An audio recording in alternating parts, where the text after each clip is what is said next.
আসসালামু আলাইকুম, আশা করি সবাই ভালো আছেন। এক্সপার্ট হলিডে 365 এর পক্ষ থেকে সকলকে জানাই অনেক শুভেচ্ছা। আপনারা যারা আমাদের চ্যানেলটি নিয়মিত ফলো করেন তারা জানেন ভিজিট ভিসা রিলেটেড ফাইল প্রসেসিংয়ের কাজ আমরা অত্যন্ত যত্ন সহকারে করে থাকি এবং এই রিলেটেড যদি কোনো প্রশ্ন বা জিজ্ঞাসা থেকে থাকে তার একটা যথাযথ সলিউশন বা সাজেশন দেওয়ার চেষ্টা করে থাকি।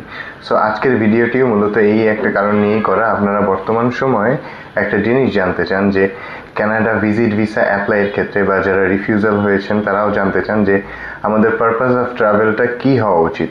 সো আজকের ভিডিওটিতে মূলত এ নিয়ে আলোচনা করা হবে। সো প্রথমেই বলে নিই, পারপাস অফ ট্রাভেল হচ্ছে যে জিনিসটা সেটা হচ্ছে আপনি কি কারণে বা আপনার উদ্দেশ্যটা কি কানাডাতে ভিজিট করার। সো এই কারণটাই হচ্ছে আপনি আপনার পারপাস অফ ভিজিটের সেকশনে উল্লেখ করবেন। সো আপনাকে ক্ল্যারিফাই করতে হবে যে আপনি কি কারণে কানাডা ভিজিট করতে যাচ্ছেন। সো একজন ভিসা অফিসার যখন দেখবেন আপনার পারপাস অফ ট্রাভেলটা ক্লিয়ার আছে বা স্পেসিফিক আছে, অর্থাৎ নির্দিষ্ট একটা পারপাস অফ ট্রাভেল, তখন কিন্তু আপনার ভিসা হওয়ার ক্ষেত্রে এটা অনেক সহায়ক একটা ভূমিকা পালন করবে। সো সেক্ষেত্রে যে জিনিসটি আপনি করবেন, আপনি আপনার পারপাস অফ ট্রাভেলটা কি সেটা স্পেসিফাই করবেন। সো এটা যে কোনো কারণেই আপনি ঘুরতে যেতে পারেন। সেটা হতে পারে আপনি কোনো ফ্যামিলি গেট টুগেদারের জন্য যাচ্ছেন, বা হতে পারে আপনি কোনো ম্যারেজ সেরিমনি অ্যাটেন্ড করতে যেতে পারেন, বা কোনো ম্যারেজ অ্যানিভার্সারি অ্যাটেন্ড করতে যেতে পারেন, বা হতে পারে কোনো প্রোগ্রামে অ্যাটেন্ড করবেন, বা অন্য কোনো সেমিনার বা যে কোনো কিছুই হতে পারে। সো এই জিনিসটা আপনার ক্লিয়ারলি মেনশন থাকতে হবে যে আপনি কোন দিনে কোন কারণে কানাডাতে যাচ্ছেন। সো এই জিনিসটা যদি আপনার স্পেসিফাই করা থাকে, অর্থাৎ আপনার পারপাস অফ ট্রাভেলটা যদি ফিক্সড থাকে, তাহলে কিন্তু আপনার আইটিনারি করতে, অর্থাৎ আপনার ট্রাভেল প্ল্যানটা করতে কোনো ঝামেলা থাকবে না। সো আপনি এই পারপাস অফ ট্রাভেলটা যখন আপনার ফিক্স, তখন কিন্তু আপনি ওই উদ্দেশ্যের অ্যাকর্ডিংয়ে আপনার পুরো ট্রাভেল প্ল্যানটা করতে পারবেন।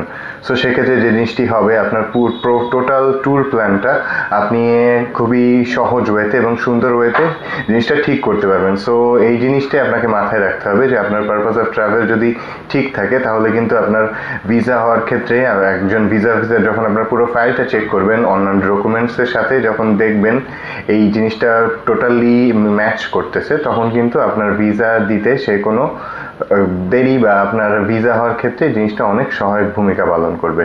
সো অনেকেই বলে থাকেন যে আমাদের রিফিউজাল এসেছে, আপনার এই কথাটা উল্লেখ করে যে আপনার purpose of travel is not consistent, মানে আপনার পারপাস অফ ট্রাভেল অর্থাৎ আপনার উদ্দেশ্যটা কনসিস্টেন্ট না।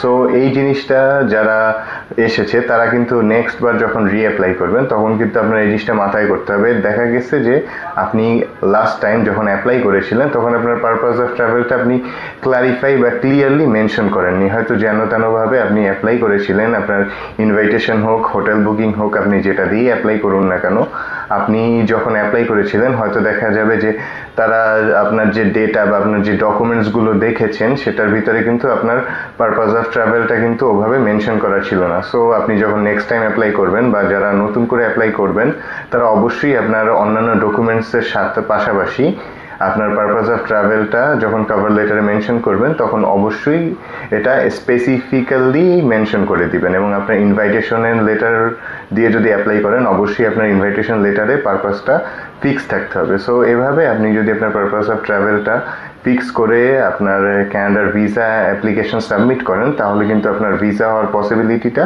অনেক বেড়ে যাবে। সো আশা করি আপনাদেরকে বুঝাতে পেরেছি যে আপনার কানাডা ভিজিট ভিসার ক্ষেত্রে পারপাস অফ ট্রাভেলের গুরুত্ব আসলে কতটা। সো আজকের আলোচনা মূলত এতটুকুই। ভিসা সংক্রান্ত অন্যান্য যে কোনো তথ্যের জন্য ভিজিট করতে পারেন আমাদের অফিস, বা কল বা নক করতে পারেন স্ক্রিনে দেওয়া নাম্বারে। সবাইকে অনেক ধন্যবাদ।